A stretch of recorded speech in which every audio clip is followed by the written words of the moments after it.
Hello, it's Nakov from SoftUni, the software university. Today, together with my colleague George Georgiev, we shall continue teaching this free Java Foundations course, which covers important concepts from Java programming such as arrays, lists, methods, strings, classes, objects, and exceptions, and prepares you for the Java Foundations official exam from Oracle.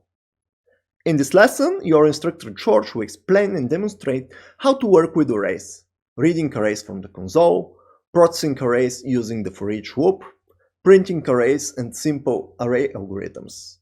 You will learn how to declare and allocate an array of certain length, 2 ways to read an array from the console, how to traverse and print array elements from an existing array, and how to access an element by index, and how to modify an element at certain index. Along with the live coding examples, the instructor George will give you some hands-on exercises to gain practical experience with arrays and other mentioned coding concepts. Let's start learning arrays. Before we dive into the course, I want to show you the SoftUni Judge system, where you can get instant feedback for your exercise solutions. SoftUni Judge is an automated system for code evaluation. You just send your code for a certain coding problem and the system will tell you whether your solution is correct or not and what exactly is missing or wrong. I'm sure you will love the Judge system once you start using it. Let me show you how you can submit the solutions from your hands-on practical exercises to the automated grading system, the so-called SoftUni Judge. So you have a judging system designed to send you your code and it tells you whether the code is correct or not, and I will show you how it works. You open this link and you go on this website where is in the SoftUni Judge, and you click practice, and you have this Java full foundation course. These are the problems, and here you put your code just like it's shown here, and you submit and you send it. So for example, the first problem, student information, is this one, and this is your solution in Java, and you want to check whether your solution is correct or not. You click submit and it appears here. So you can refresh in a few moments and it tells you whether your code is correct or not. If you put some incorrect code, for example, I will format incorrectly the age and the grades of the output, and when I click here, it tells me that I have all the tests wrong, and in this case I can click the details and I can see that the expected input is like this, and my output is this one at the right. I have one additional digit which should not be there. So this is how the Judge system works. It will be your best friend when you are learning Java through our training courses, because as I repeat many times, learning Java is mostly coding and less watching videos. So you need to practice. That's why we have prepared a lot of coding exercises for you, and please do them because I want you to become Java developers. Before the start, I would like to introduce your course instructors, Nakov and George Georgiev, who are experienced Java developers, senior software engineers, and inspirational tech trainers.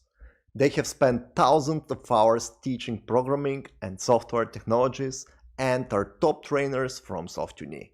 I'm sure you will like how they teach programming. Hello everyone, this is George, I'm your technical trainer, and today we're going to be talking about arrays in this lesson.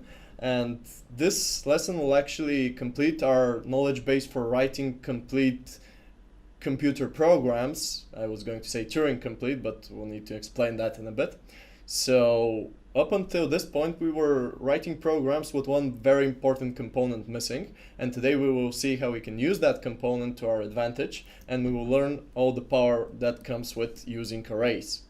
So what are we going to talk about today? Well, arrays is our main subject. We'll talk about what they are, how we can create them, how we can use them, how we can read them from the console, and of course, write them to the console, meaning how we can do input and output of arrays from the console. Then we'll talk about stuff like string.split. We'll talk about using a for loop to read the arrays. We'll talk about printing them with loops, and we'll talk about printing them with standard functions like string.join, and we'll figure all that out. And then we'll talk about the for each loop, which we haven't yet encountered up until now. We'll see how that works. We'll see what we can do with it, and we'll have some fun with this new concept, which will complete our knowledge base for writing fully featured programs. Now, I'm repeating this concept of writing fully featured programs and accessing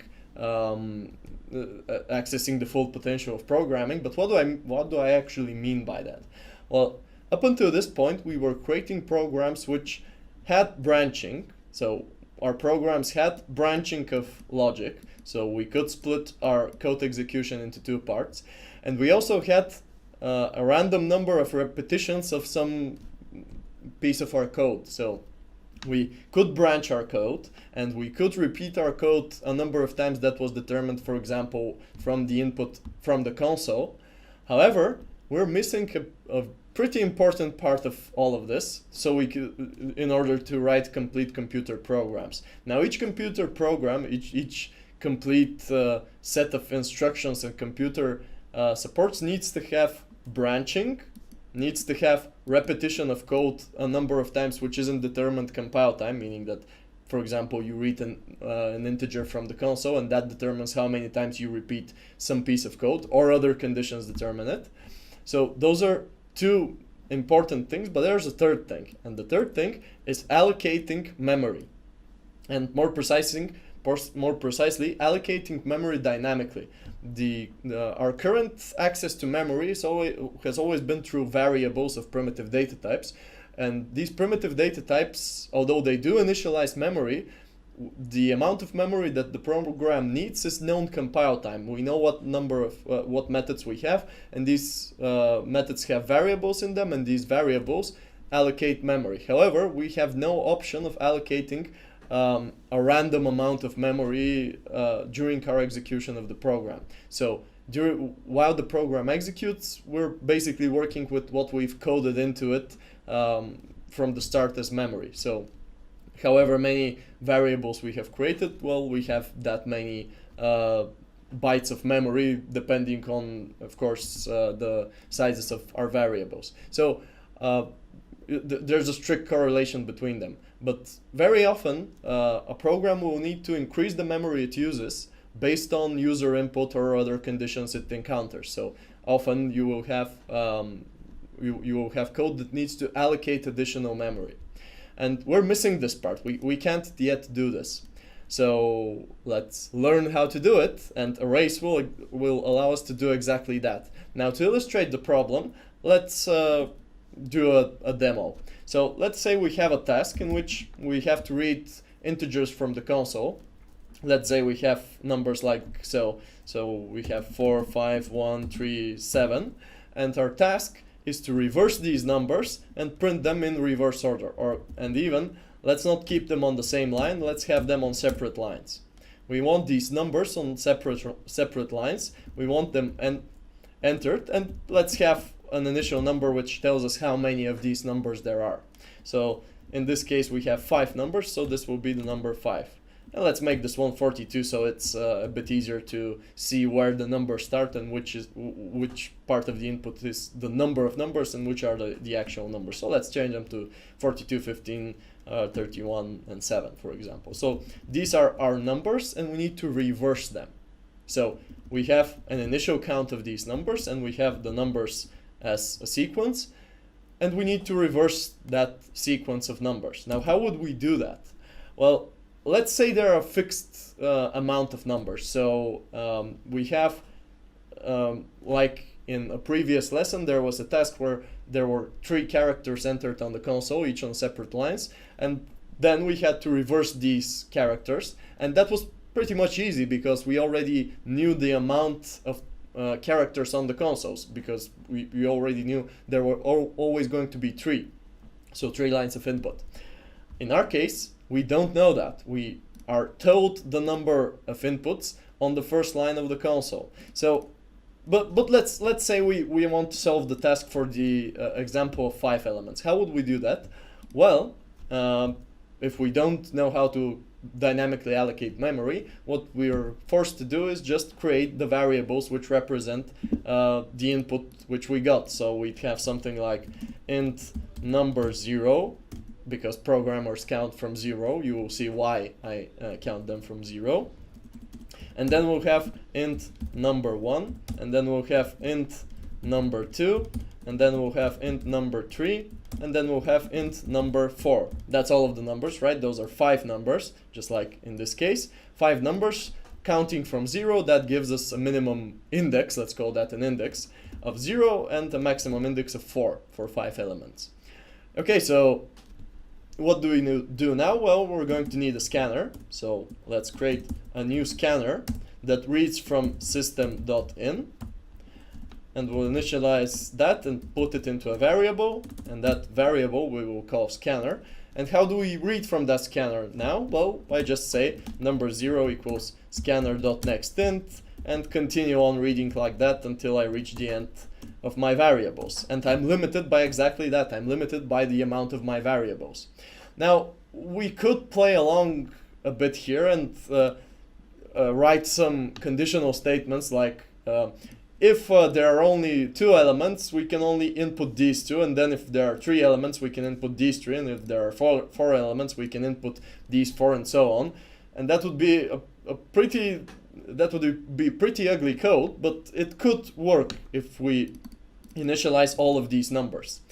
So let's reverse them. After we've read them from the console, let's reverse them. So how would we reverse them? Well, we'd say system.out.print. Let's print them on the same line with spaces. So system.out.print number 0 with a space after it, and then system.out.print number 1 with a space after it, then system.out.print number 2 with a space after it, and so on for number 3, and so on for number 4. Okay, and again, we could do this with ifs. So we actually need to read our size first. Int size, let's just call it size, the number of numbers, or sequence size or something. Okay, so this is scanner.nextInt also, because we need to read this size variable at the start, and then read our numbers and then print them out. Now, of course, this code has a problem. The problem being that we can't actually work with this size we have. We are still allocating all of the variables we need for reversing the data. So we have a problem. We have a dynamic amount of memory we need to allocate, because it is determined at runtime. So it's not a compile time determination of memory which we use during which we determine during writing the code. It's a runtime determination of memory, which comes just like any other condition that can occur during our program. In this case, it comes in the form of user input from the console. So we can't know what input the user will add here. So we can't know how many variables to initialize. Now, in most programming tasks, you would know what the maximum value is. And I guess you could do something like initialize all possible numbers. Let's say you know that the maximum value will be 100. What do? Well, you keep initializing numbers like this until you reach 100. So you'd have a lot of numbers and then number 100.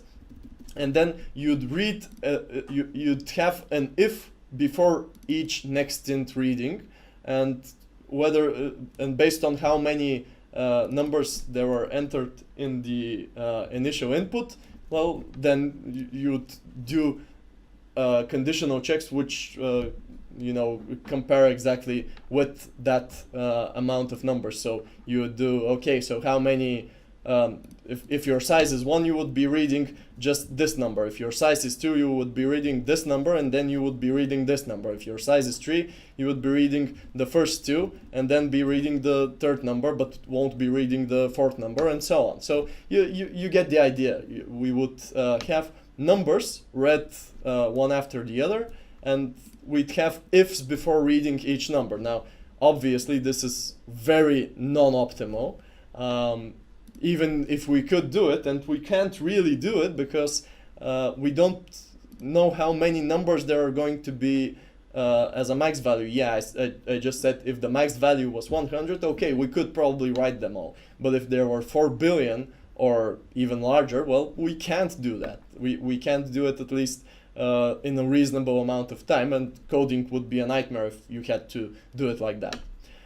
Okay, so what do we do in that case? Well, most programming languages give you one or another method of allocating dynamic memory. So allocating memory, which is not known compile time, but is known runtime.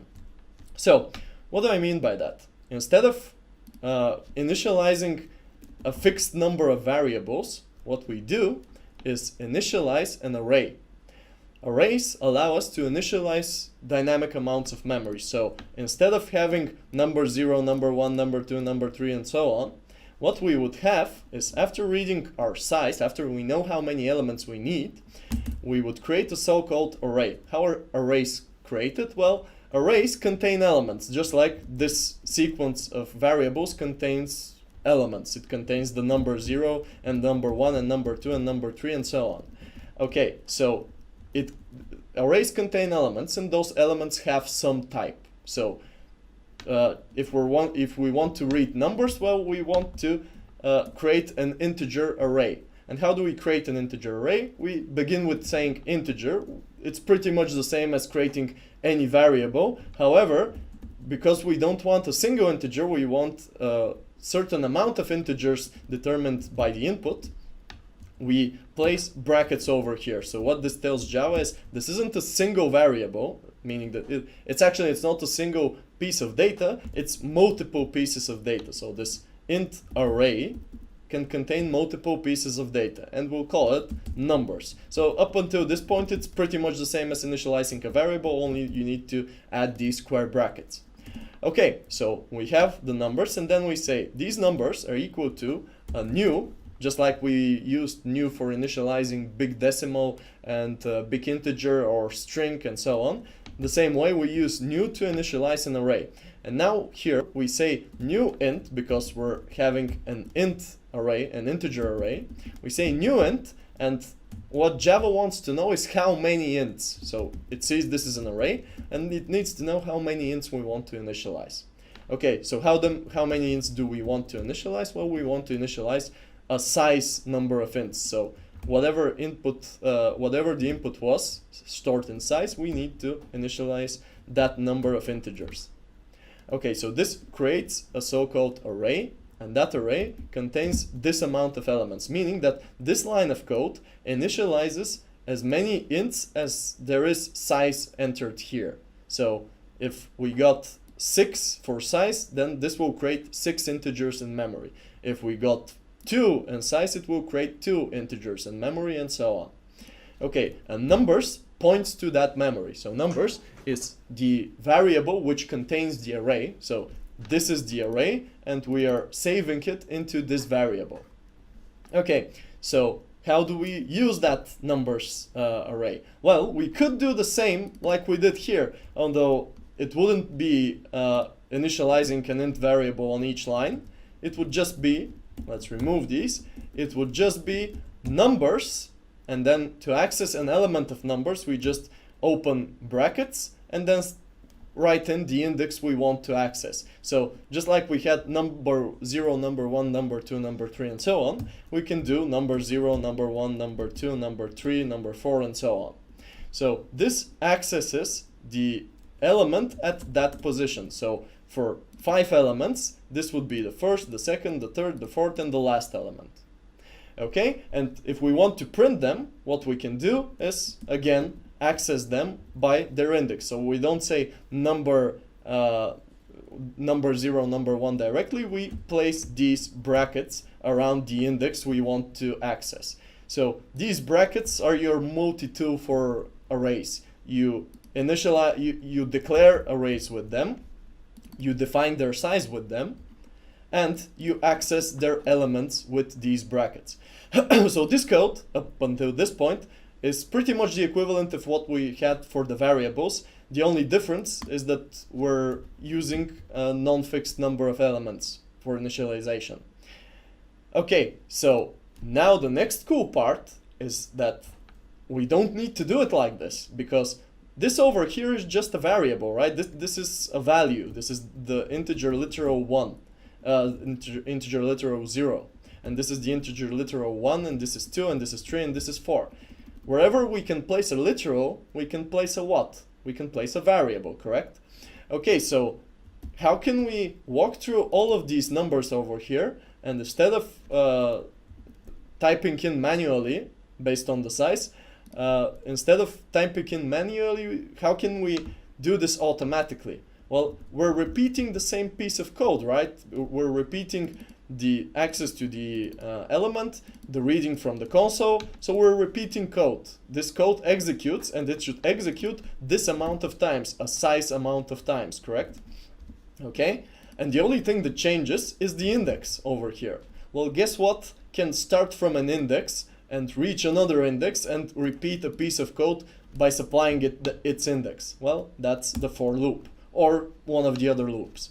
So what we do is just say, create a for loop starting from 0 and continuing up to, now we could use size, but since we've initialized an array already, and arrays in Java know their size, we can directly access the size of the array. So we can say numbers, and from here on out, to access something of an object like numbers, the same way to access next in from a scanner we use a dot, well, in the same way we use numbers dot to access its length, because length and size are both members of, in this case, scanner, and in our case, the numbers array. Okay, so length is just the amount of items there are in this numbers array. So now we start a for loop, and that for loop will start from 0 and continue until there are numbers. Okay, until its index reaches the maximum index of numbers, which in this input example over here is 4, because there are 5 elements, and counting from 0, that gives us the maximum index of 4. And now, instead of writing each of these lines on our own, we can just say numbers at position I, assign that to the next integer from the console. And this will execute these operations for us. So we will run a for loop, and this will execute these assignment operations for us. Okay, so that works. We just assign values to a numbers array, and we can now use the values from this numbers array. And guess what? We can also print the same way. So we read like this, and to write, what do we need to do? Well, we need to start another for loop, but instead of starting it from 0, because we want it to print in reverse, remember, we want them printed in reverse. Okay, so starting instead of from 0, we want to print the items of the numbers array in reverse, meaning we need to start from the last item. Okay, so which is the last item? Well, we already said that for 5 items, the last item is at index 4. So this would be index 4, but how would we calculate index 4 in another way? So for 5 items, it's index 4. So for length items, like we have here, for the number of items, we have length minus 1, because 5 minus 1 is 4, so length minus 1 is the last index in an array. Okay, and what is our check? Well, we need to start from the last number and continue up until the first number. So we're going to be going in reverse, meaning we're not going to be increasing I, we're going to be decreasing it. And we're not going to be checking whether it's smaller than something, we're going to be checking whether it's greater than or equal to something. And that something, that last item we're visiting, is 0, correct? The index 0 is the first index in an array. Okay? Just like index 0 is the first index in a string, by the way. That's why when you say char at 0, it returns the first character in a string. So that's where that comes from. Okay, so we got that. And now what do we need to do? Well, here's what we were doing previously. And now it's the same code, only that we don't print the element at index 0. We print the element at index I, whatever I is. Okay, so what did we get just now? We have a very small program in comparison which can work with any size we enter, regardless of what that size is, as long as we have enough RAM memory to store an array that big. Okay, we have that, and then we just have two for loops which iterate based on the length of that array. So not only did we solve our problem, we also are able to use the variables, the variable size of that dynamic memory, and start for loops based on it. We don't need to repeat code for each index. We just submit that into a for loop and only change the index we're accessing. So in addition to allowing us dynamic memory allocation, arrays allow us dynamic access to elements. So in this way, we don't have a fixed number of variables we can access. We have a dynamic number of variables determined by the input. Okay, so we have this. Let's see if it works. So we're printing the numbers. Okay, let's get this input. How can we get it? I'll hold down Alt and I'll mark vertically like this. Okay, copying this and starting the program. Let's see what we got here. Okay, so the program is now running. Let's add our input to it. So 5 items, 42, 15, 1, 31, 7, and we expect them ordered in reverse. And that's what we got. 7, 31, 1, 15, 42, the 5 items. We don't have a new line at the end, but that's not a big deal. We can always add it over here. We can always add it at this part of the code.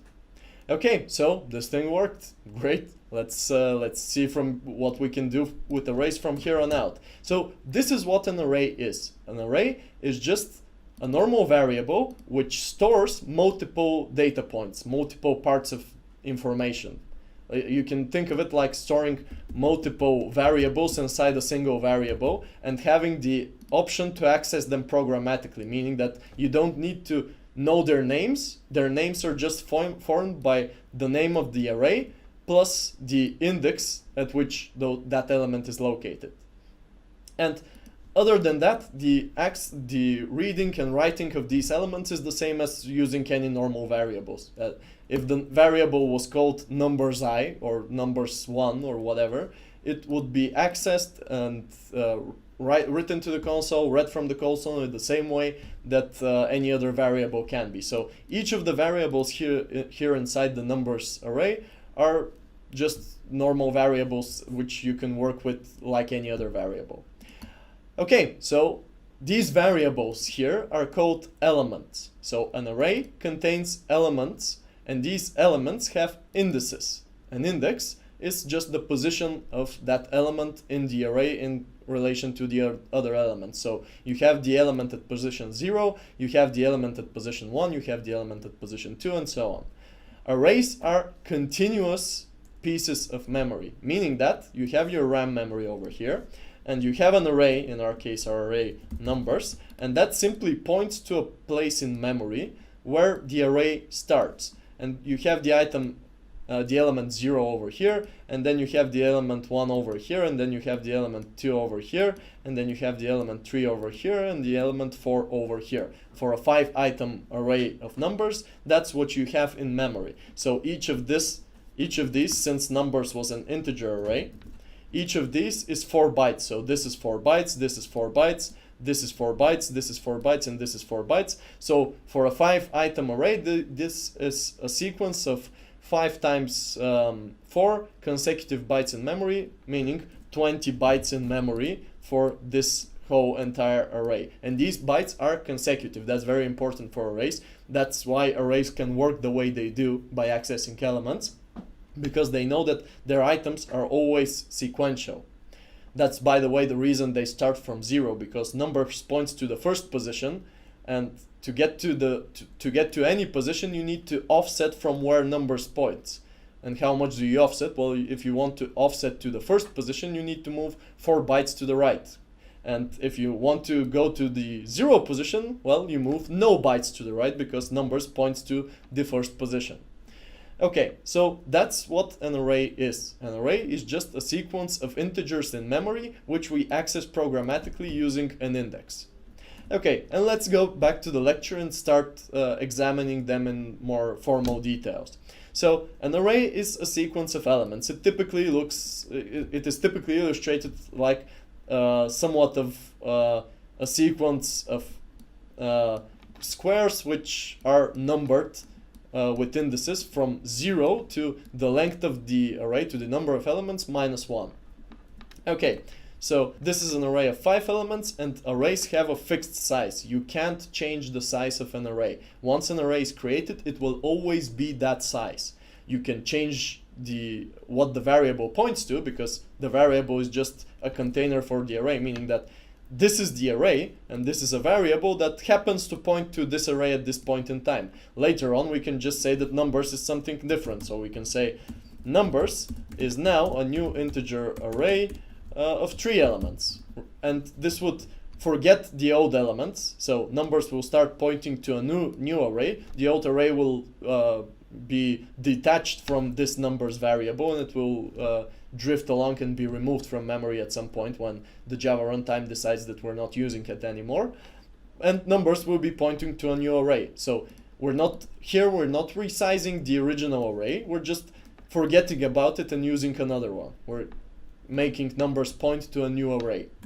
Okay, elements in an array are always of the same type. For example, you can have an array of strings, an array of characters. A string, by the way, is an array of characters. You can have an array of doubles, you can have an array of integers, but they all need to be of the same type. This thing over here is what you call the element index, and the indexes start from 0 and end at length minus 1, length of the array minus 1. Okay, so how do you create an array? We already saw some parts of this, but let's play around with arrays a little bit more on the more formal side. So how do you create an array? You name the data type of the array, the data type of the elements which will be contained in this array, and then let's say that data type is integer, and then you write brackets, a closed pair of brackets, square brackets, and then you type in the name of the variable in which you want to store the array. So let's call this again numbers. Okay, and then you need to initialize it, you need to create an array, you need to dynamically allocate memory for an array. So you say new integer, and then you say how large this array needs to be. So there are a few ways you can do this. First off, you can just say create me an array of 3 elements. Okay, so now you have an array of 3 elements, and you can start accessing the elements by just mentioning their index. So saying numbers, then opening these brackets, which I said are your multitool. Any operation you're doing on an array is probably going to involve them. Okay, so numbers and accessing the element at index 0 is done like so. You open the square brackets, you mention the index you want, in this case 0, and then you can assign a value to this. So you can say numbers at position 0 equals 42. And numbers at position 1 equals 13. And numbers at position 2 equals 255. Now, the same way you assign them, the same way you print them. So the same way you get access to an element for assignment, you use the absolute same syntax to get access to an element for printing. So what I do here, I'd say system.out.println, and I'd access numbers at position 0. So this would print the first element, and if I start this piece of code, numbers will get initialized with 42, 13, and 55 as its 3 elements, and then we'll print 42 on the console. Okay, now what else can I do? Well, what happens if I don't initialize number 0? So I created an array, it has 3 elements, I initialized numbers 1 and numbers 2, but number 0 has never been initialized. What would happen, what would come out on the console for things that I haven't initialized? Well, the answer for integer is 0. Why did I get 0? Maybe because the index is 0? Well, no, it's not that. Let's misinitializing another number, so let's say that number 0 is after all 42, and let's skip numbers 1, and let's print that one out and see what gets printed on the console. Well, again, we will have 0 printed on the console. Okay, so it's not the index. How does Java decide that this should be 0? Well, if you remember the lesson about data types, you will recall that there we had a thing called a default value for data types. So for integer, that default value was 0, and for floating point numbers, that default value was 0.0, and for characters, that was the 0 character /0, otherwise named /0, or the no terminator. And if you remember strings, the value for string was what? The value for strings, the default value for a string was no, meaning that if you have an array, the values of the strings in that array will be no's until you initialize them. That's the no value. No just means a lack of value. Okay, we'll get to that in a bit, but this is how you can initialize values in an array. So let's get back to initializing all of our items and see how we can use a shorthand for that. So we're saying numbers1 is now initialized by the value 13 like it was before. And instead of writing this down, when you know what your elements will be, like in this case we know what our elements will be, compile time or runtime. We know it compile time because we have initialized them specifically with the literal tree. The literal we know compile time. I'm writing it right now. And the values, I also know compile time in this case. So when you know your values compile time, you can just do like so. You remove this size over here, and then you place the items inside these curly brackets after the square brackets of the integer array. So you place 42, 13, 255, and you can press Ctrl-Alt-L to format the code so that the spacing is more pleasant for the eye. And now we have the equivalent of initializing the numbers array like so. And if I print the first item, the item at index 0, at index 1, I would get 13 printed on the console. And here we go, we have 13 printed on the console.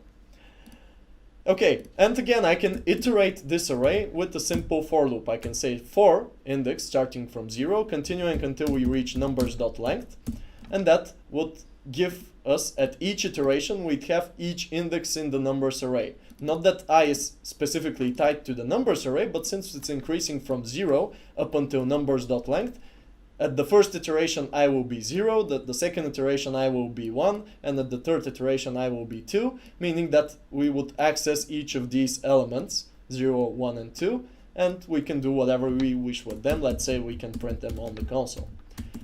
System.out.print, and let's print that number at that position.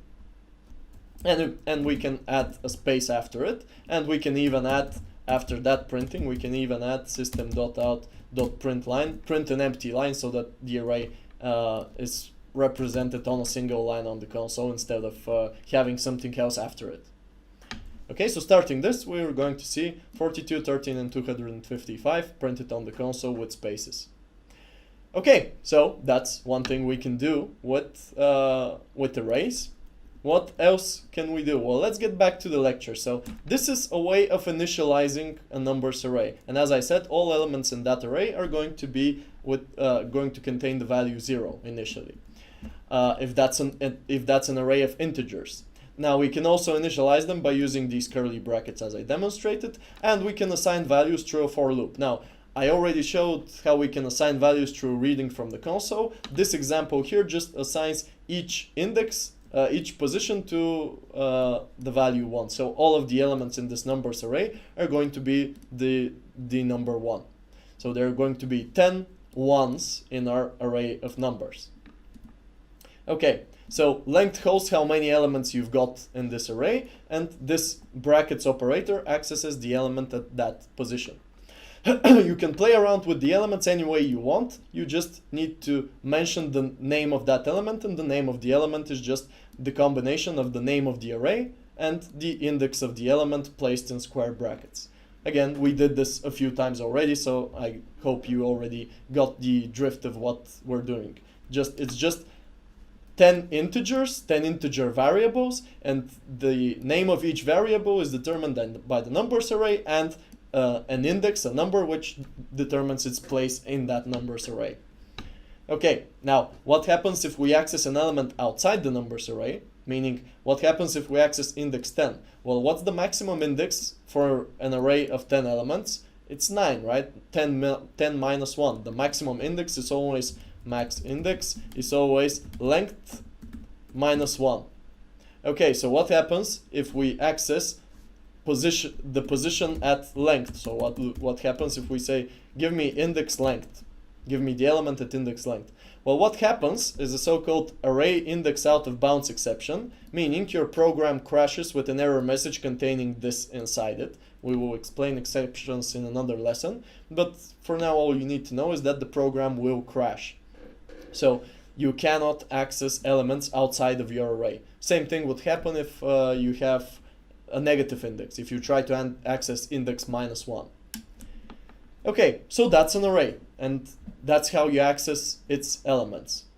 Now let's have an example of what we can do with the string array. We can initialize a string array and place, for example, the days of the week there. And then we can have some code which enters a day of the week, and we print the name of that day of the week. So let's do that. Let's have an array of strings, a string array, days, or even day names, and we'll initialize that with a new string array which contains the elements Monday, Tuesday, Wednesday. I won't be typing in all of them because it will take more time than it's necessary. These can be on a single line, they can be on multiple lines, they can have empty lines in between them, although I wouldn't suggest that. You can do any configuration of initializing them like this. The only thing you keep in mind is that when you're specifying the values at initialization like so, like literals, you have to omit the size of the array. Why? Well, because the size of the array is determined by how many items you add in.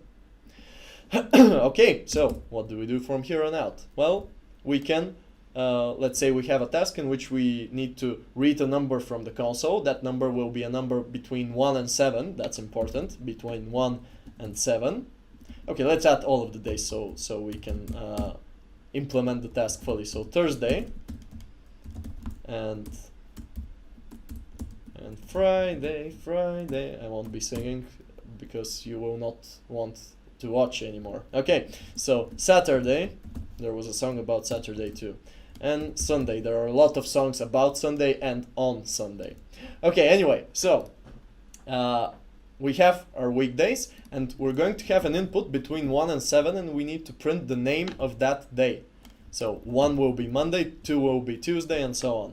So let's read that. Let's call the scanner and ask it for the next integer and say that this is the day number, but not the day index, because I'm saying the day number will be between 1 and 7, not between 0 and 6, right? So what do I need to print now? I need to say system.out.println, and what would I be printing? I'd be printing day names, and I'd access day number. Well, yeah, but if someone inputs 1, I'd get Tuesday, because this is index 0 and this is index 1, and this is index 2 and this is index 3 and so on, and the last index is index what? Index 6. Okay, so if we're going to get input which is in normal human numbering, starting from 1, we need to access the element 1 less than that. So if they enter day 1, we need to access day names 0. So starting this code, this would give us the name of that day which we've inputted. So if I input 4, I should get Thursday, because Thursday is the 4th day of the week. So enter, and I got Thursday on the output, exactly as I expected. Okay, so this is one way you can use an array to index values, index some names, and access them through a number. Okay, so we just handled that, and here we have a problem which is exactly that concept.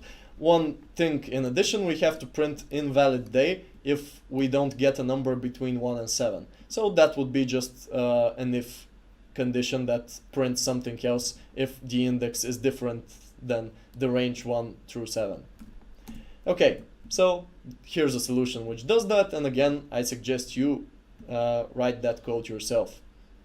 Okay, so let's do a reading of an array and then we'll do a break.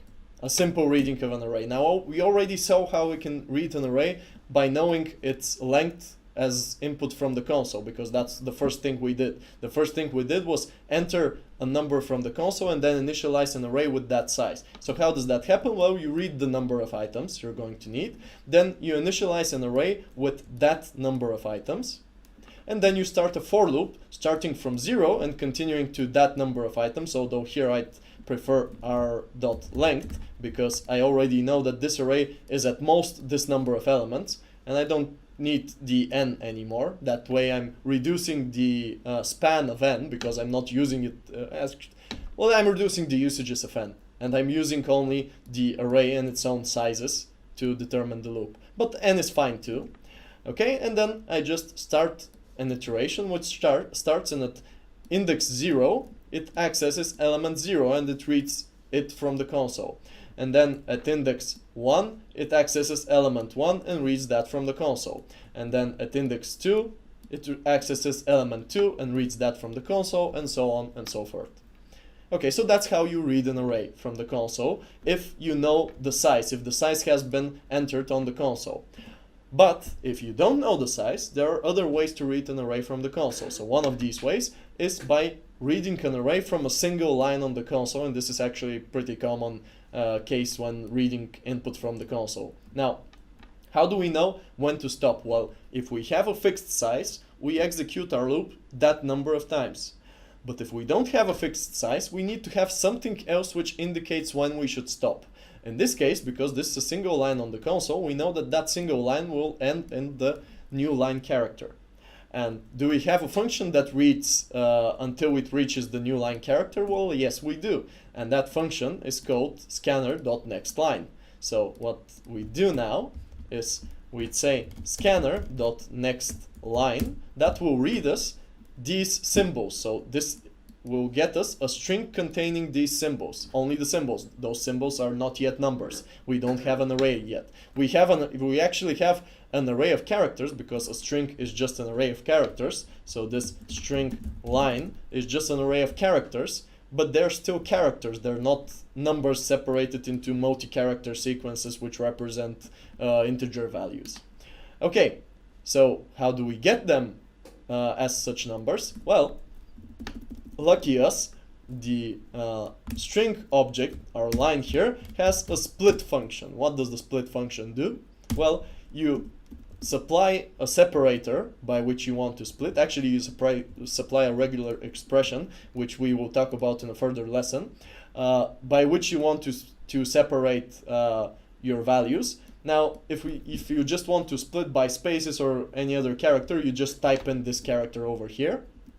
And after you split on this character, split, well, guess what it returns? It doesn't know how many elements it's going to get, so it needs to count the elements, allocate a dynamic amount of memory, and place those elements in that dynamic memory. Well, guess what it allocates? It allocates an array. So here are our elements.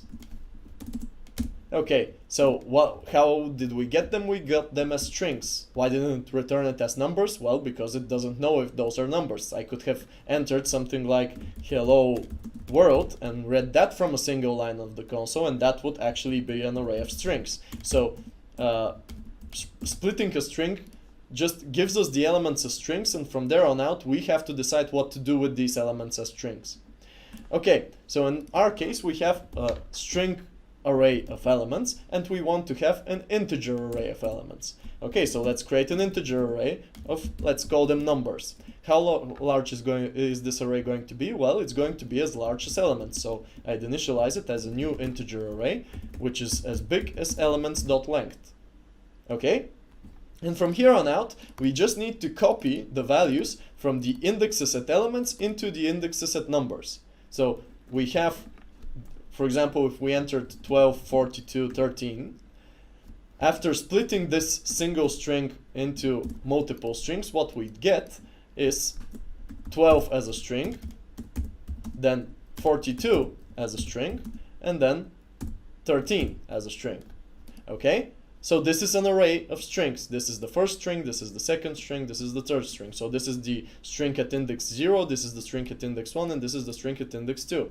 And now we want to have an array with 1, 2, 3 elements, which also have index 0, index 1, and index 2. And what do we need to do? Well, we just need to get the string from index 0 of the strings and then convert it into an integer. How do we convert it into an integer? We use the integer.parseInt method, right? So we do that for index 0. So what would we say? Our numbers array at position 0 will become assigned to the value of our elements array. I just deleted our beautiful artwork, doesn't matter. So if we were just doing it for the first element, we'd be doing numbers at position 0, assign that with elements at position 0, but we can't assign it directly. What did we need to do to convert the string into an integer? We need to integer.parseInt it into an integer. So this is a string, and we're getting an integer from that through integer.parseInt.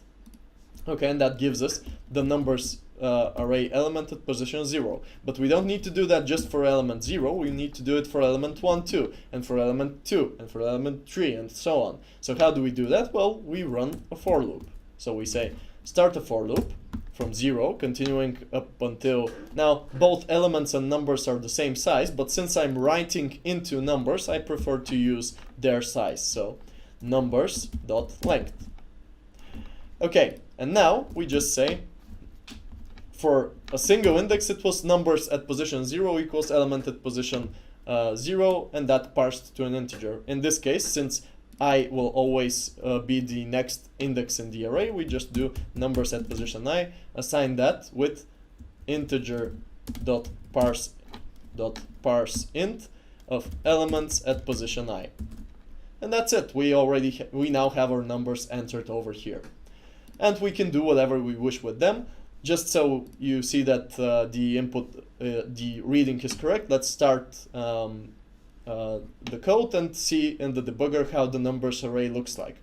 And now we'll combine reading an array from a single line on the console with viewing an array in the debugger. Okay, so let's input 13, 42, 255, -1, 5. Okay, and press enter.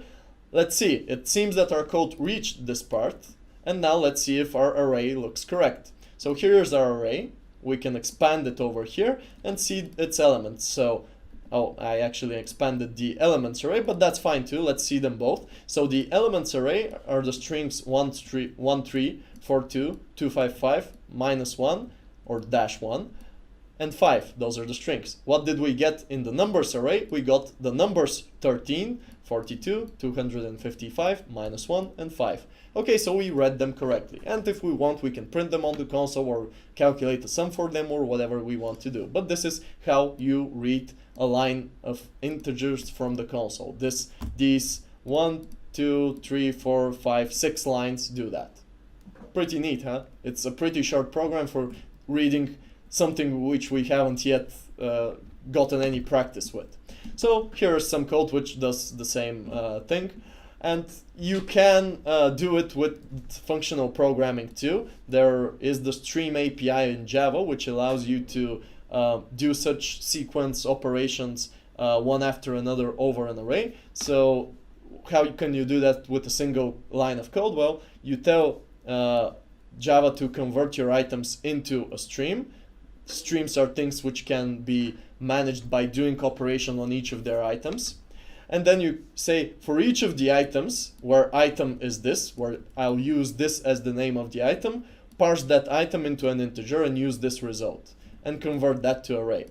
Now, if this seems a bit like dark magic to you currently, it's because it is. So it's actually not that complicated, but it's too soon for us to explain fully what this does. However, since you're probably going to see this functionality somewhere on the web and wonder why haven't we shown this to you, well, that's why we're showing this to you.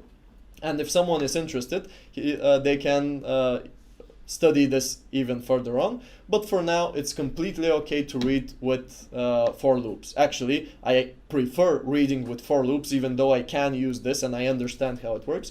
I mostly prefer to read with for loops because it's a bit more explicit on the operations you're doing. You can do it even shorter. You can say create a stream out of the splitting. Instead of creating a separate variable which you create a stream from, you can say arrays.create a stream from that split which I just got and map each element to an integer. How do you map it to an integer? By doing to each element an integer.parseInt and convert that back into an array. Again, if that's a bit too weird for you currently, don't worry, that's normal because we haven't studied the concepts of objects and we haven't even studied methods yet, so it's normal for you for this to seem weird to you. It will get clearer as we go along, and you're not obliged to do it, but if you're interested, see and work out how this works. Study it online. Okay, let's continue on with the next part of the lecture, which will concern ourselves with printing arrays and the different ways we can do that on the console, and we'll also solve a few programming problems related to arrays. Okay, so how do we print an array on the console? Well, we already saw some of that. Let's say we have an array initialized with a few strings, let's say, and we want to print its items. Well, how do we do that? And let's print not just the items, but let's also print the indices of these items. So let's say array and that index is equal to that value. How do we do that? Let's write some code over here. So we could use our array which we just read from the console, but let's not overdo it. Let's just initialize a string array and work on that. So we have a string array, and that string array will have items. Let's call them words, and these words are initialized through a string initialization here, and we'll place the words hello, and then we'll place the word world in the array. Okay, so we want to print these words on the console, and we have several options to do that. First off, we can do the for loop like we did for the normal integer array. It would be the same, the exact same for the string array of words. Okay, so we start from index 0, we continue until index matches words.length -1. That's the last position we want to, we continue until we reach words.length -1, meaning that the index should be less than words.length. So the last position we want to match is words.length -1. At the point where we have an I which is equal to words.length, we need to stop the loop.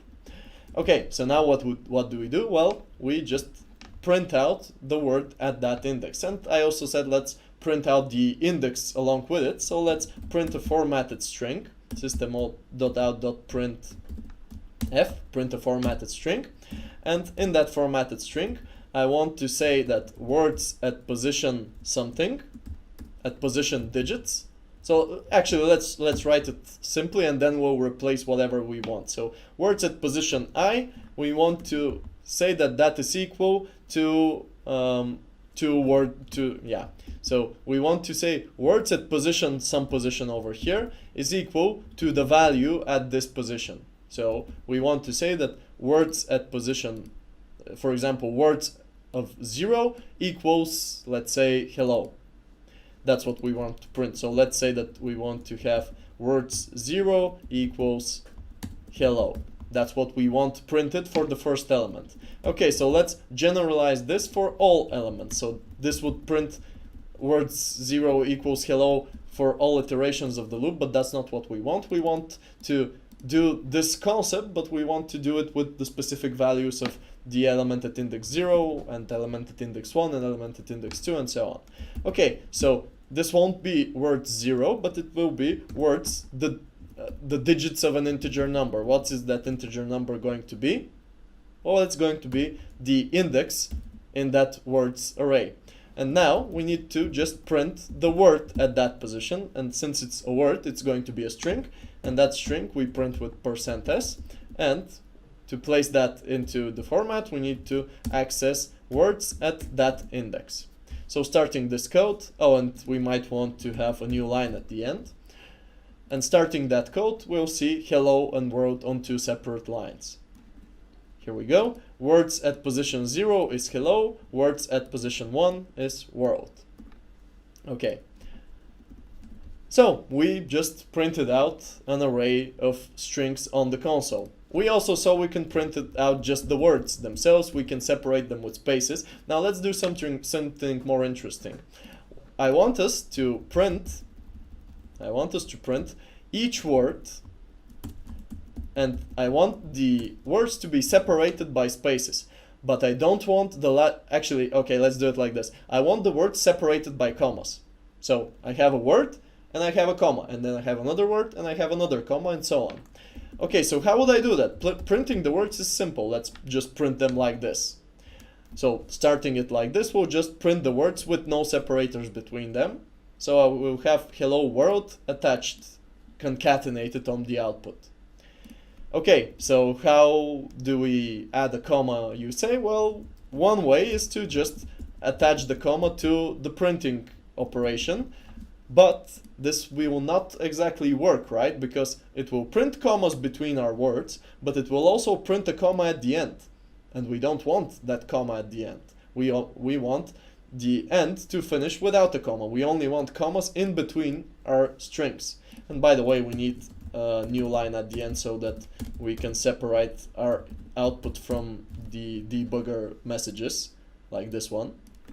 Okay, so we're printing a line to separate ourselves from this debugger message, but we still have the problem of the comma after the last element. So again, this is somewhat of a debugging challenge. How do we cause our code to only print separators until it reaches the last element? We don't want a comma after the last element. Well, obviously we won't be printing it each time.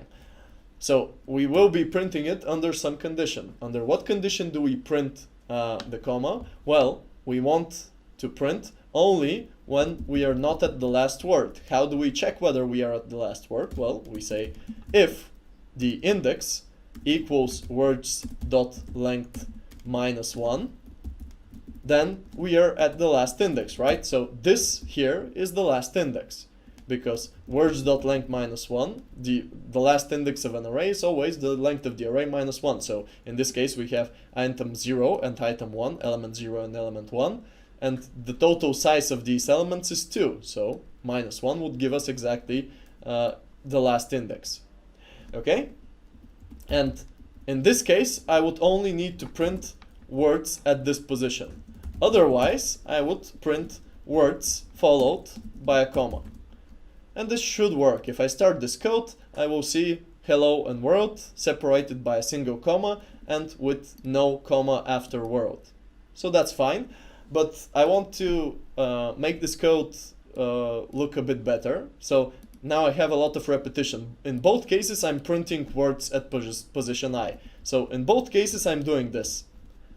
The only difference is that when I isn't length -1, I print a comma. So I should kind of reverse this, right? If I'm doing something in both conditional statements, if I'm doing the same thing in both conditional statements, well, that means I'm doing something wrong. That if in both in the if and the else I'm doing the same thing, then I probably need to be doing that thing outside of them, because whether it's true or not, the statement I got into the if, in both cases I'm printing. So let's take this out of the condition, and what would remain is I'd switch these around. So I'd say if I is less than words.length -1, meaning that if I'm at any other position, any position other than the last position, I want to print a comma. In all other cases, if I get to the last position, I won't print a comma, because if I becomes 1, which is the last position here, what will happen? Well, is 1 less than words.length -1, words.length -1, words.length is 2, -1 equals 1. Is 1 less than 1? Well, no, it isn't.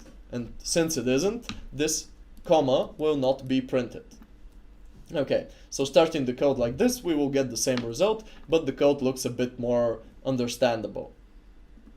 Okay, so that's what our code should do. That's how we print an array of items, separating them with a separator and ensuring that the separator doesn't get to the end of our array. It is only between the elements and not after the last element.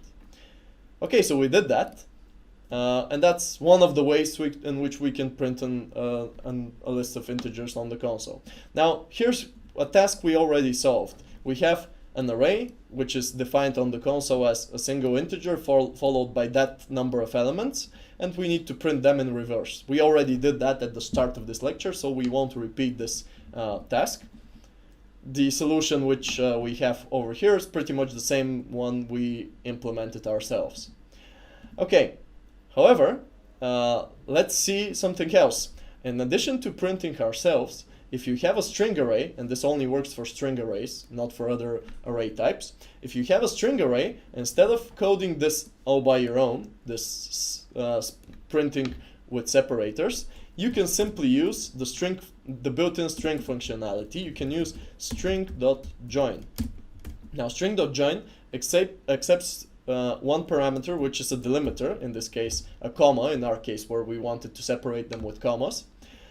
A delimiter which is a comma, and the array of things which it needs to join, in this case are words. So string.join, getting this delimiter and these words, will generate a new string, which we will call comma separated words. So this variable will now contain a string, a sequence of symbols, which are separated, which are our words, converted into symbols and separated by commas. And now we can simply print these comma separated words and see what happens on the console. We will see hello comma world printed on the console, just like we did previously. So instead of writing that yourself, if you have an array of strings, well, you can use string.join. Now, if you don't have an array of strings, you can use the code which we implemented a few moments back. Or another option would be, well, what happens if you have a list of an array of numbers? Well, you convert it into an array of strings. How do we do that? Let's convert an array of numbers into an array of strings. So let's say we have an int array which is numbers, and we want to place that into this words array. Okay, so let's say that numbers, for simplicity, we won't be reading it from the console. We'll just initialize it with a new integer array, and we'll place 1, 2, and 3 over here.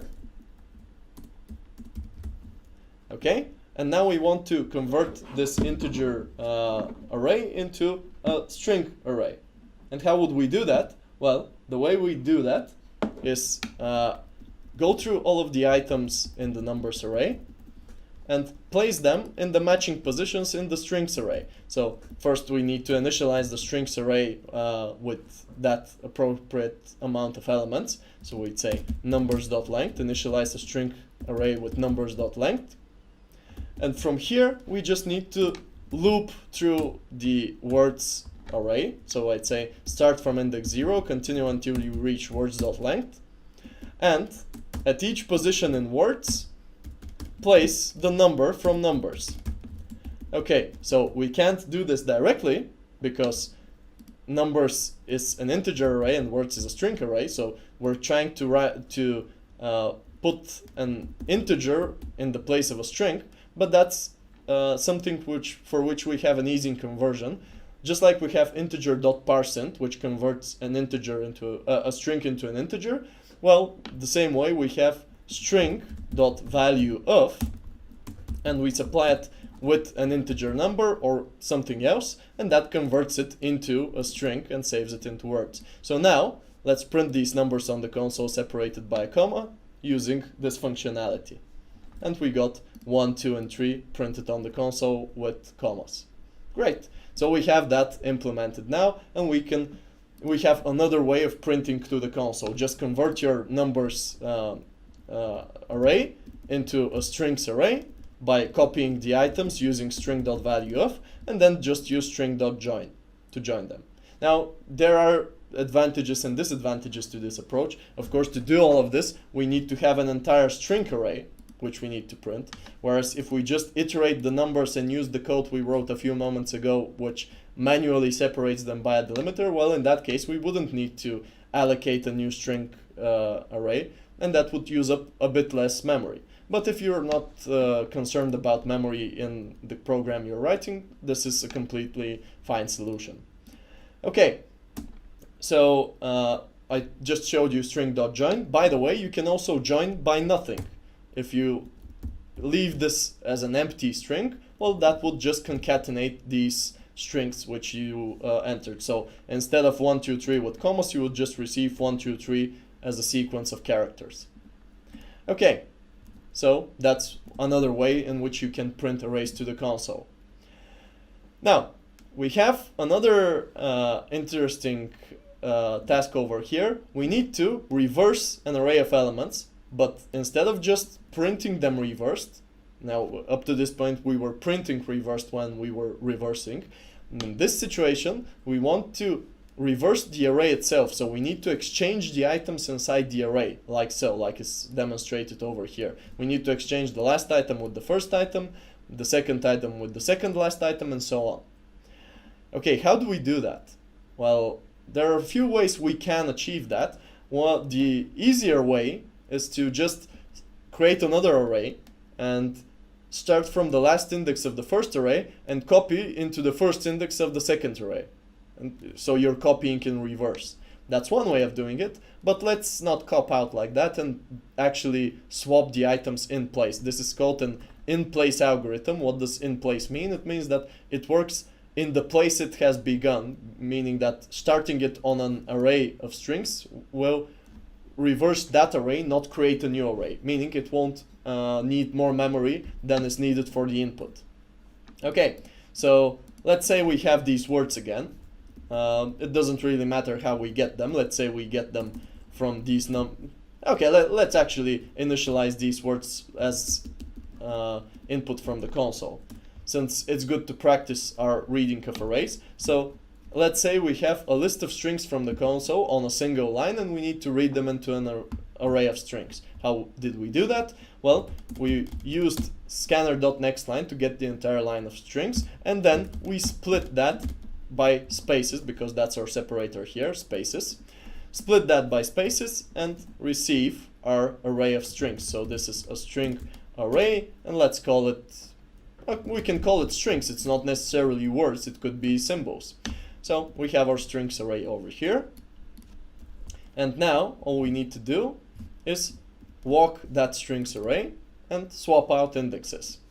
Okay, so let's leave the printing logic over here. So we're printing strings, comma separated words isn't really accurate anymore, so let's just inline that variable, meaning let's remove the variable and just place the expression we just used wherever we need the printing to happen, and we need to print them with a space. Okay, now the current code will just read strings from a line on the console, split them into spaces, and then print them joined by spaces again.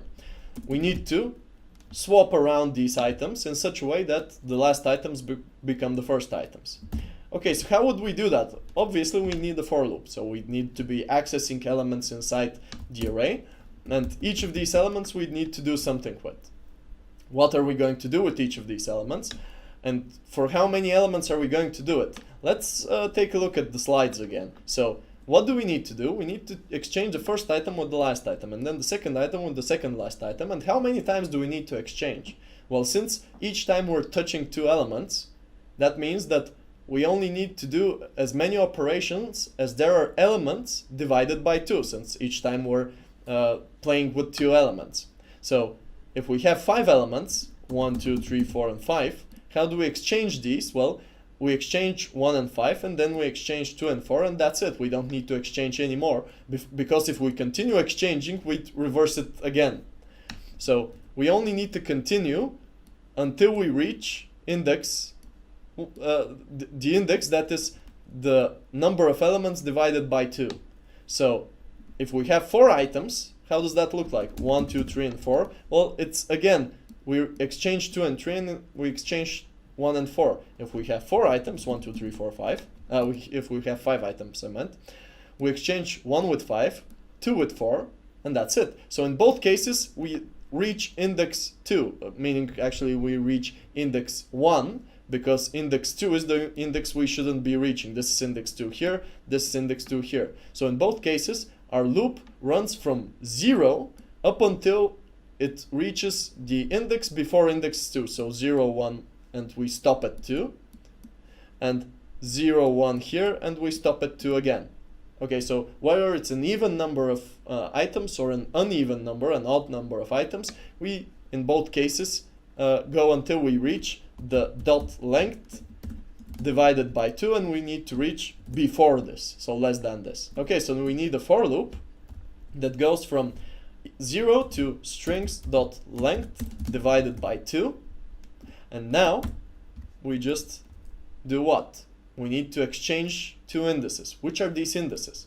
Okay, so the first index we need to exchange is just index I, whatever index we're at currently. So index 0, index 1, index 2, index 3, index 4. So I becomes index 0, and this is the first index we need to exchange.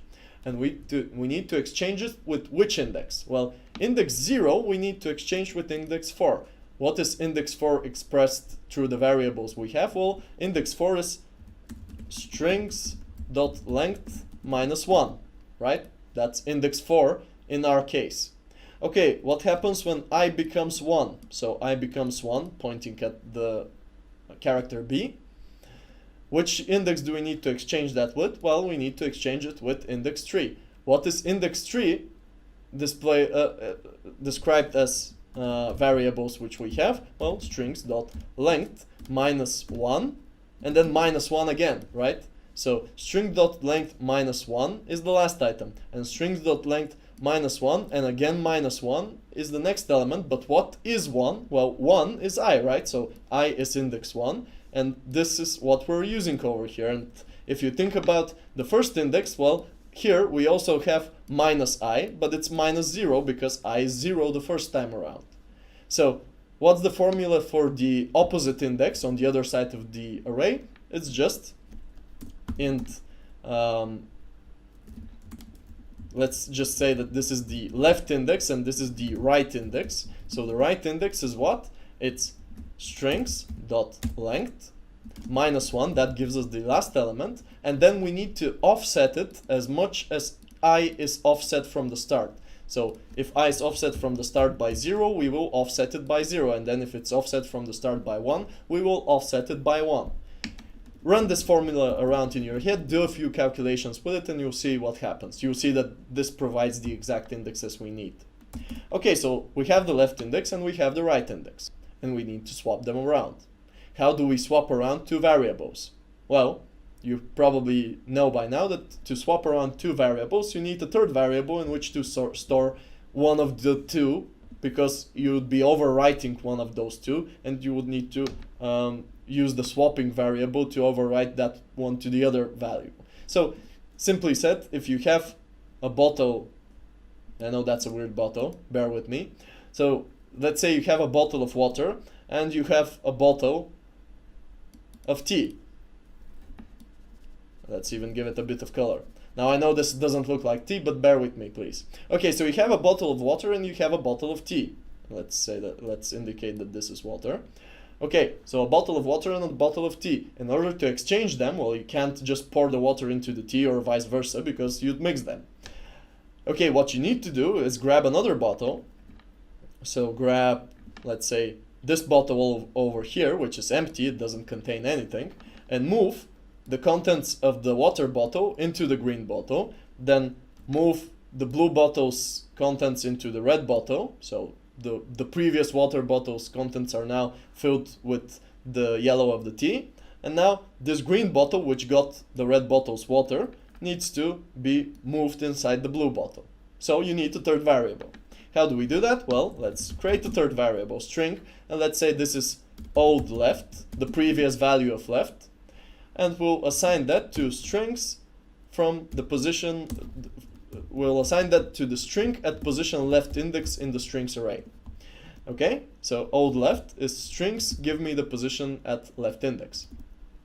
Okay, so that's old left, and now what do we do with the left index? Well, we just say strings at the left index should be assigned with the value of strings at the right index, so right index of strings. Okay, and now we just need to, we now have whatever was at the right index, we have it at the left index. And now we just need to set the right index to contain what was previously at the left index. So strings right index, assign that with the value, with the old value of the left index. And that's it. We've just swapped around our lists. Let's see what we're going to get if we have any errors here. Okay, so we're running this. And let's say we want to input, let's input the input we had in the presentation, A, B, C, D, E, and let's see if it switches them around. Yes, it does.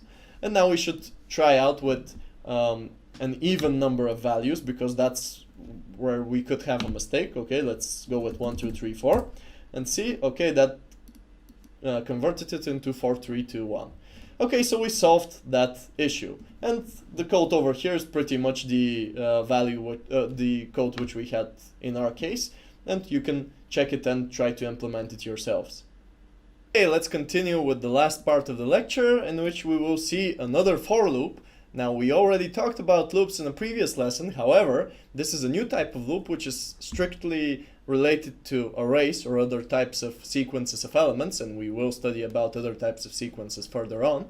So this loop is the so-called for each loop. The for each loop, or sometimes called the range-based for loop, or the for in loop, is a loop which is specifically created to iterate through collections. What does that mean? That means that instead of writing loops which traverse an array by indexes, what you can do is create a for each loop which goes through all of the elements inside that array without needing to reference the index. It only references the item itself.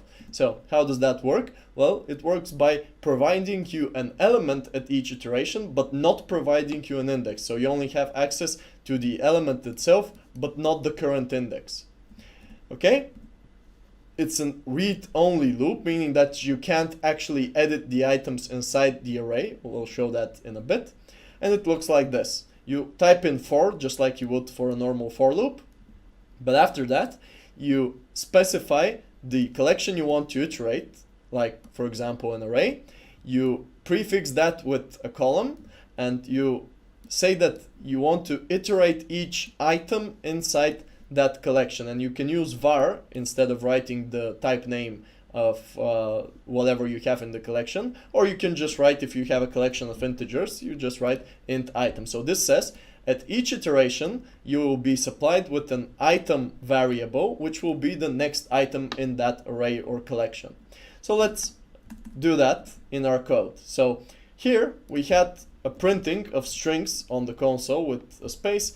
Actually, let's get rid of that one, and let's just initialize a normal array of strings and test on with that. So here's the array of strings. We'll initialize it with a new string array containing the words hello and arrays, because we're talking about arrays today. Okay, so we have our strings array. Now, normally we do a for loop starting from index 0, reaching up to strings.length, and actually not reaching that index, not executing for that index, so I being less than strings.length. And then what do? Well, we start printing, for example, our strings. Let's say we do system.out.println the string at that position, so strings at position I. And just so we make this a bit more clearer, strings at position I we can assign to a variable which we can call item. So we get the current item from strings by accessing that index in strings, and then we print that item. The exact same result we will get if we do a for each loop. How do we do a for each loop? We type in for, we open the brackets, and we say what type of data do we have in our strings array. Well, we have strings. So we have the string item inside our strings array. And for this item, we can do system.out.println item. That's it. That's the range-based for loop. That's the for each loop. The for each loop is just a shorthand for an iteration of items inside a collection whether it be a list of strings collection or an array of strings collection or a linked list or a lot of other collections we will be studying, can be iterated through this for each loop. Okay, so what effectively happens? Well, effectively this loop just goes through the indexes in this array when it's executed for an array, and it gives us an item variable which we can access to print it. We can name it however we want. We can name it S if we want to, but I named it item, so I match this string item variable over here. So this loop and this loop are pretty much equivalent currently. Let's get back to the item name. This for each loop and this for loop are pretty much equivalent. They have the same effect as in sequence of handling of elements, and they have the same result printed out to the console. So both of these will print hello and arrays on the console. Let's see them in action. We'll wait a bit. And here we go. We have hello and we have arrays on the next line. And then we have hello again and we have arrays again on the next line. Okay, so that's what the range-based for loop looks like. Now, what you don't have access to here, as you notice, is the index. We can't access which index we are located at currently. So you don't know whether item is the first item or the second item or the third item or whatever. So you only use this range-based for loop if you just want to go through all of the elements in a sequence and do that. If you want to do something specific, like swapping around elements or assigning new values to elements and so on, that's something you need to have a normal for loop to do. Okay, so saying that, can we actually use the index even though we don't have access to the index? Let's try to use the index regardless. So how can we print at which index we're located currently? I want to print the following thing. I want to print 0.hello and 1.arrays formatted like this. This is what I want output on the console. So how would I do that with a range-based for loop, with the for each loop? Well, let's remove the old for loop. Well, I might not have the index directly, but what's to stop me from creating an integer variable, calling it index, starting it from 0 and incrementing it where? Where does the for loop increment its index? At the end of the body, correct? So let's do the same. Let's increment the index at the end of the body. And now all we need to do is just go over here and print the index, then followed by a dot and followed by the item. Now if I start this code, I will get 0.hello and 1.arrays. Here we go. So I can still use an index, but I need to code that index myself. Okay, so let's add a space here so we see what, let's see the formatting a bit better rendered. Yeah, this is what we wanted initially when we said we want to have a prefix of the index. So yeah, 0 dot space and the item. That's what we printed. How did we do it? We just used an index variable which was external to our for loop. And yeah, this index variable is visible outside of the for loop and can be used outside of the for loop, but we don't really care about this in our current program. What we care about is the fact that we managed to get the index of the current element. Now, not all collections will have such a thing as an index, but you can still count up to which item you've reached. You can count how many items you have in your array of strings, for example. Okay, so that's one thing you can do with for each loop. Now, what you can't do with the for each loop is say item, assign that to, for example, a sequence of dots. So doing this, yeah, the code will compile, it will run. Let's see what happens. So I'm assigning the item to a sequence of dots. And on the output, yeah, I actually do see that I'm outputting sequences of dots. Does that mean that I just lied to you and that I can actually change the item? Well, not exactly. Meaning, if I now iterate these strings again, so I'll add the same for each loop, but I won't be changing anything. I'll just say strings so I don't need to write the for each loop. I will just ask IntelliJ to do it for me. So I write strings, I press Alt and Enter, and I say iterate, and it generates the for each loop for me. So for each item in strings, print that item. I won't need the index. Let's ignore the index, and actually let's ignore that index from the previous code as well, so it doesn't mess with our thinking about what's happening. Okay, so we're just printing the items, but in the first loop we're assigning values to these items, whereas on the second loop we're just printing them. So what would we expect to see? Well, if this actually changes the items in the strings array, then the second printing should still print the dots, right? Not the words. Let's see what happens, however. What you're going to see is that the items remain what they were. So we're not actually changing them. All we're changing is the current, let's say, copy of the item. So each time you create a for each loop like this, you're actually receiving another name for the item. You're receiving another variable which indicates the same item in strings. But if you change the entire variable, you're not changing the string itself in the strings, you're changing the new variable. So you get a new variable that points to this string the first time. And if you tell that variable to point to something else, because assignment of strings and of other objects doesn't override the existing object, it just overrides the variable which points to it, and that variable now stops pointing to hello and starts pointing to this string, to these string dots.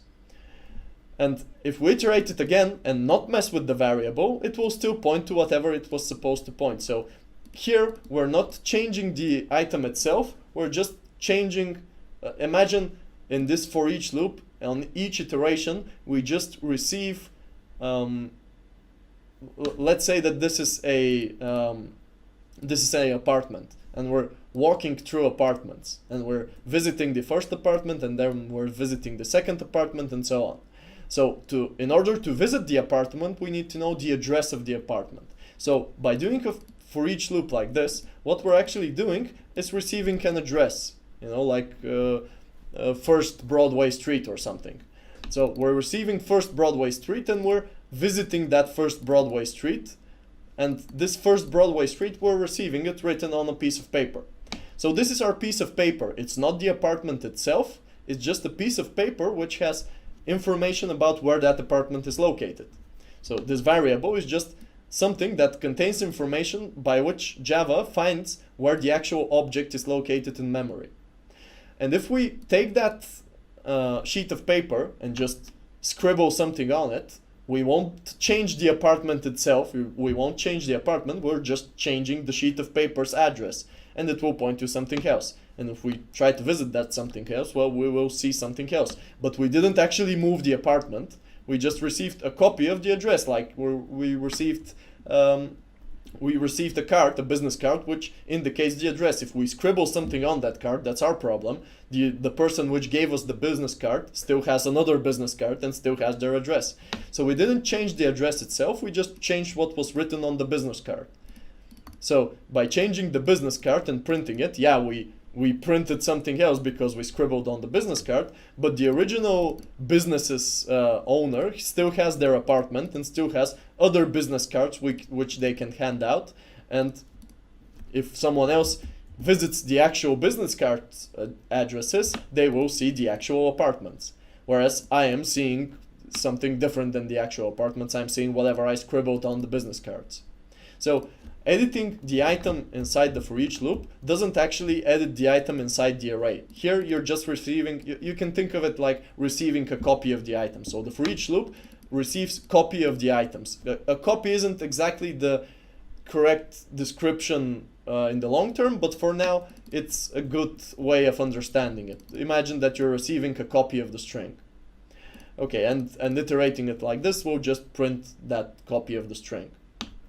Okay, in reality it's a variable which points to the same string, but you're not changing the same string by assigning a variable, because assigning a variable just changes to what the variable points. So instead of that variable pointing to hello, it will begin to point to this new string object I just created. Okay, so that's pretty much all you need to know about this for each loop. You can't edit items inside it. Just forget about doing that. Okay, and we now have an example of printing a list of numbers with the for each loop. I showed you how to do printing strings, so it's pretty much the same thing. It doesn't matter if it's strings or numbers or floats or doubles or booleans or whatever. Okay, so we have a task over here. We have a problem which we need to solve. We have an array of integers which is going to be entered on a single line on the console, and we need to sum all even and all odd numbers. So we need to we're only caring about the elements right now, right? We don't care about the indices of those elements. We only care what type of element we have, whether we have an odd number or an even number. Okay? And then we need to find the difference between the even sum and the odd sum. Okay, so how do we do that? Well, we have an input of a line of numbers. Let's read that input of a line of numbers. So we can directly use our strings array, but instead of initializing it ourselves, we will read it from the scanner through the next line method, and we will split it by spaces. Okay, so now we will get the numbers, but represented as strings in an array of strings. And now we need to convert that array of strings into an array of integers. So here are our numbers, and we will initialize these numbers with a new int initialized by the strings.length. Okay, and now what do we do? Well, we need to copy these strings from here into our numbers. So we need to start a for loop from index 0 to index numbers.length -1 effectively. And we need to set the numbers array's position I to the value of strings at position I, but we need to parse it into an integer. Integer.parseInt of that strings at I element. Okay, so this is how we get the element. And now what do we do? Well, we have the numbers, and we have to calculate the sum of the even numbers and the sum of the odd numbers. Well, since we're calculating both of these values, we need an integer even sum, which starts from 0, and we need an integer odd sum, which starts from 0. Okay, and now what do we need? We need to iterate each item in this array, check if that item is even or odd, and add it into the appropriate sum. So how do we do that? Well, we just start a for each loop, since we don't care about the index, and every time we don't care about the index, we don't really want a normal for loop. It's easy to make a mistake with the indexes in the for loop, but it's not easy to make a mistake with the for each loop because there's not much you can make a mistake with. So let's do a for each loop. So numbers, I type in the name of the collection I want to iterate, and then I press Alt and Enter, and then I pick Iterate, and it generates a for each loop which walks through each number in the numbers. And what I need to do is, if that number is divisible by 2 with a remainder of 0, so I have no remainder when dividing this number by 2, then I need to add it where? Into the even sum. I need to add that number into the even sum. Otherwise, there are no other cases except that remainder being 1. So if the remainder is 1, I'd add it to the odd sum.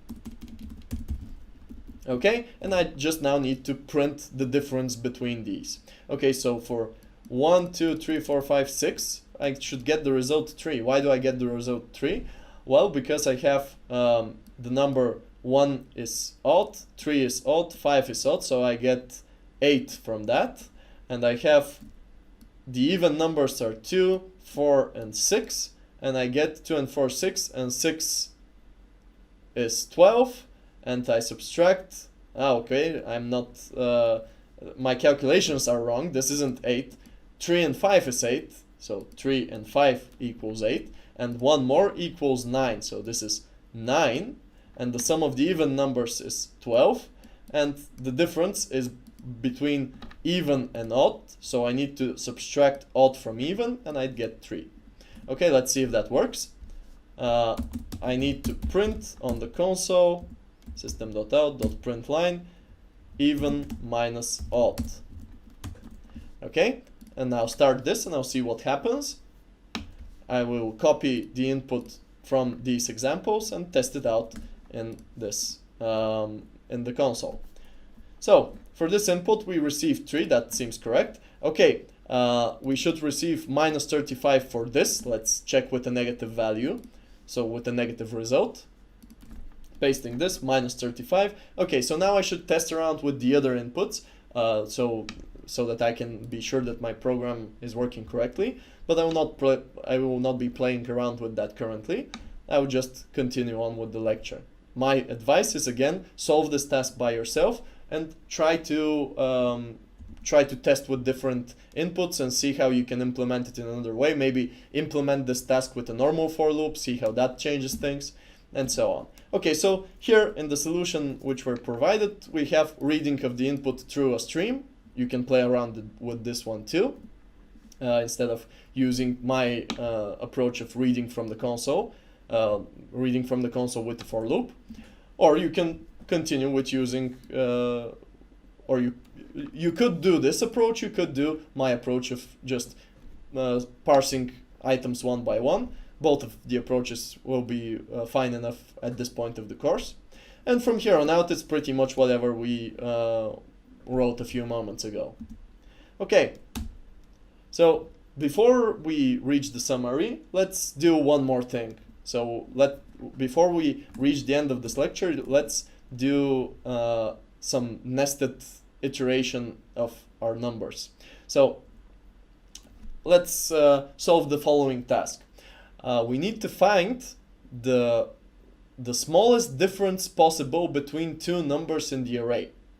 Okay, so what does that mean? Well, for our array of 3, 5, 7, 9, and 11, the smallest difference, and that's kind of a boring example because all of the differences are 2. Between 3 and 5 it's 2. Between 5 and 7 it's 2, and 7 and 9 is 2, and 9 and 11 is 2.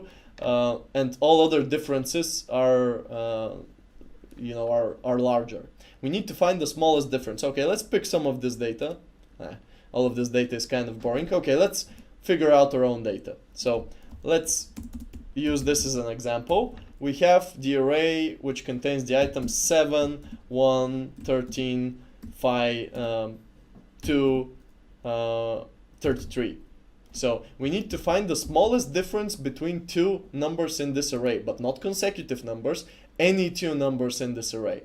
So any two numbers which aren't the same number. So we need to check, how do we check this? We obviously need to check every number with every other number. So what we do is check this number with this number, and then we check again this number with the number 13, and then check this number with the number 2, and then check this number with the number 33, and so on. And then we do the same for number 1, then we do the same for number 13, the same for number 2, and then no need to do it for number 33 since it doesn't have another number with it. So actually, how do we do it? We do the checks with 7 and 1, then we do the check of 7 and 13, then we do the check of 7 and 2, then we do the check of 7 and 33. Okay, and for the number 1, do we need to check back as 1 and 7? Well, no, we're looking for the smallest absolute difference, so we don't need to recombine them the other way around. So instead of checking 1 with 7, we'll just check 1 with 13 directly. So 1 with 13, then 1 with 2, then 1 with 33, and that's it. And then for 13, we'll check 13 with 2 and 13 with 33. And then for 2, we'll check just 2 and 33. So these are the checks we need to do. So for each number in this array, we're comparing it with each number after it, and we're looking for the minimum difference. Okay, since we're looking for a minimum difference, what do we need to create? Now, first off, this is a standard part of this is a standard task in programming. Find the minimum. So we're searching for the minimum, but it's not the minimum element, it's the minimum difference. So since we're searching for a minimum, let's create that minimum. So we're searching for a minimum. We'll call it min difference. How will we initialize that min difference? Well, I do the following. I'd assume that the difference between the first and the second element is the minimum difference. If it isn't, I'll prove that by iterating the elements, so I'll replace that, but initially I'll start with the difference between the first two elements. And I'll have a requirement that my array of strings has at least two elements, otherwise it's not really, there's nothing to search a minimum difference for. If we have an array of just one element or 0 elements, that's also possible by the way, if we search for the minimum difference in an array of one element, well, we can't make a pair of elements for which we need to find the difference, so yeah, that doesn't work. Okay, so the minimum difference is mat.absolute value, and mat.absolute value of the difference between numbers at position 1 and numbers at position 0. I can swap them around if it would be easier to read, so numbers 0 minus numbers 1, it doesn't really matter since we're calculating the absolute value. Okay, and I need to print this. And you're saying, okay, but you haven't calculated everything. Yeah, I haven't, but I like to frame my program like this. I need to, I like to initialize whatever I'm going to be calculating, and then print it, and then somewhere in between I need to implement my code which does the work. Okay, so how do I do this work? Well, I need to start for each element in this, for each element in this array except the last element, so I need to do it for the first element, the second element, the third element, and the fourth element, but not for the fifth element. So for each element except the last, for each element except the last index, which means that could I use a for each loop? The for each loop always iterates all elements, but I don't want the last element, so I'll be using a normal for loop. Okay, so for each element in these elements, I need to check it with all of the other elements in the list. So let's do the first part, for each element. What I'm going to be doing for each element, I'll figure out afterwards. Okay, so I'll start a new for loop, starting from 0 and continuing until numbers.length -1, right? We don't want the last index. That's why we're doing a -1 over here, so we don't reach this index, which is -1. Okay, so for each element, I need to look at all the other elements. So in order for me to check all the other elements with 7, well, I need to write another for loop, because this is exactly what I did when I was writing this out. So I picked 7 and I started 7 with 1, and then 7 with 13, and then 7 with 2, and then 7 with 33. So each element after our current elements index I need to visit. Okay, so what I need to do is start another for loop, and now I can't really use for I, because I is already used for the first loop. So I call this index, now IntelliJ suggests J, because that's just the next word, the next letter. I'd avoid using I and J in nested loops. Why? Well, because they look too much alike, and it's easy to confuse them with one another. So I'll instead call this the compare index, because that's what I'm doing. I will be comparing with that element. So the compare index continues up until where? It continues up until numbers.length, not .length -1, because I want to compare 7 with 33. I just don't want to compare 33 by itself with anything. Okay? And what do I check now? Well, I'll check the difference between my current number and this index. So I'd say that the current difference is equal to mat.abs, calculate the absolute value of the difference between numbers, my index on which I have started, meaning that first time that's going to be 7, the index from which I've started, and numbers, the index with which I'm comparing. So this is my current difference.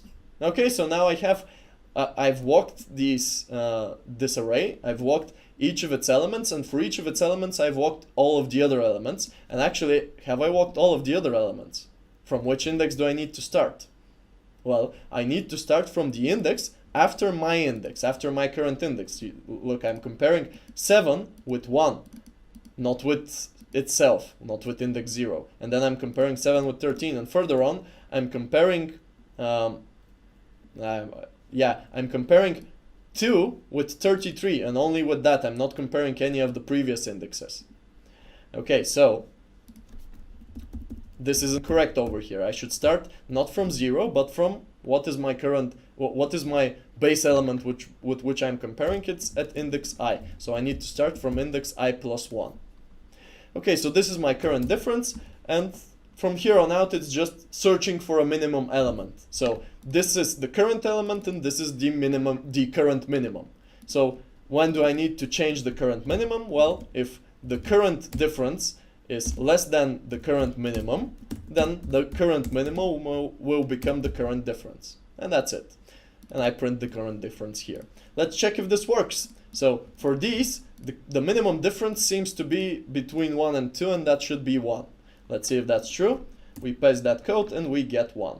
Again, we should test around this code with other values, other orderings of these values, maybe with an array of only 2 elements, with an array of a lot of elements, with an array of elements which are all of equal value, and so on. So we can test whether it really works, but I'll leave that to you, and I'll leave debugging any issues that remain from here up to you. Again, this is bonus homework if you want to really ramp up your programming skills. A lot of the work done on arrays is actually of this type. You're not only iterating them, you're iterating for each element, you're iterating the array again, or another array again.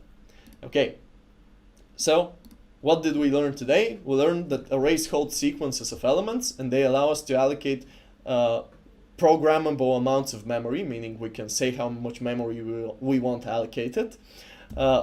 They allow us to programmatically access elements of that array, meaning we can use a for loop or another method of computing an index and then accessing the element at that index, which is an extremely powerful tool because we don't need to know the names of the indexes. We just need to be able to calculate those indexes, what they are.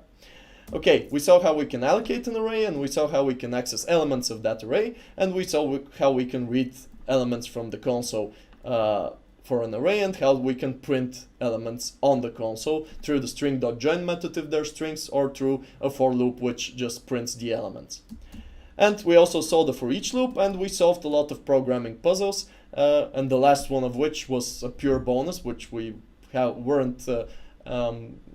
weren't considering initially for this lesson, but bonus knowledge is always bonus knowledge, so I hope you found this useful. Again, if you have any questions, please ask them in all the channels we've provided for asking questions, and I'll see you again next time. Bye bye. Did you like this lesson? Do you want more? Join the learners community at softuni.org. Subscribe to my YouTube channel to get more free video tutorials on coding and software development. Get free access to the practical exercises and the automated judge system for this coding lesson and many others. Get free help from mentors and meet other learners. Join now, it's free. softuni.org